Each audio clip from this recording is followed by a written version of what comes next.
So when we're dealing with topics of race and ethnicity in schools, I think there's an important point that needs to be made about the way race plays out in our society. And so the point I want to make is that my ancestors were not white. Now, I'm not claiming some sort of small percentage of minority DNA or any sort of experience like that.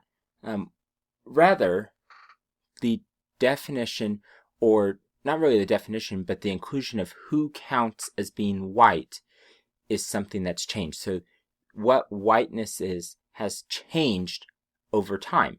So my ancestors were from Ireland. So when the Irish came here, they were not viewed as white, because to accept someone as white means you have to extend the same privileges and opportunities to them that you would extend to other folks that are white. And so if you really want to take advantage of a group of people, you need to come up with some way to designate them as other from yourself. So you want to separate them from yourself. And this concept, or this construct of race, was a great way to do that. So you kind of create this construct where you say, those folks are not us, and since they are not us, it's okay if we treat them differently. Ta-Nehisi Coates has dealt with this and made some arguments. Paul Freimer also has this wonderful book dealing with basically constructed whiteness in the settling of the Western United States.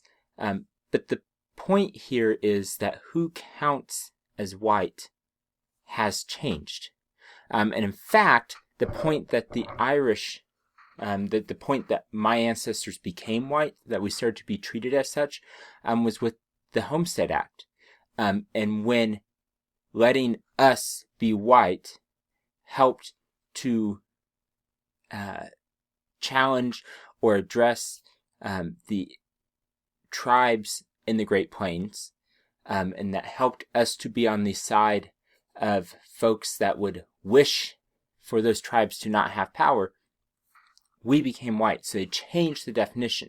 So the point here is that race is not this inherent biological thing. It's a construct, and not just that it was a construct, but it was a construct for the purpose of separating people and to afford certain opportunities to some and not to others.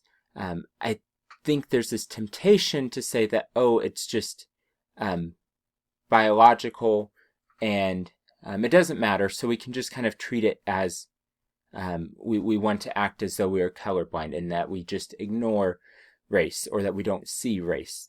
But the reality is that it is something that exists, and it exists for the purpose of separating groups, and that for folks who have been on the disenfranchised end of that, it is very much a real experience.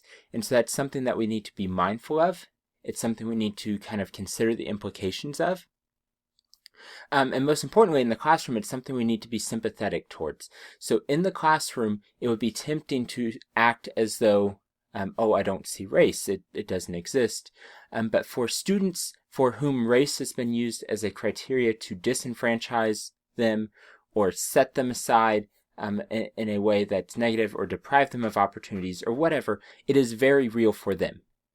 And as such, as teachers, we want to make sure that we address that. We allow students to build positive racial identities, and that we provide a space for for a pluralism of race and an ethnicity in our classroom.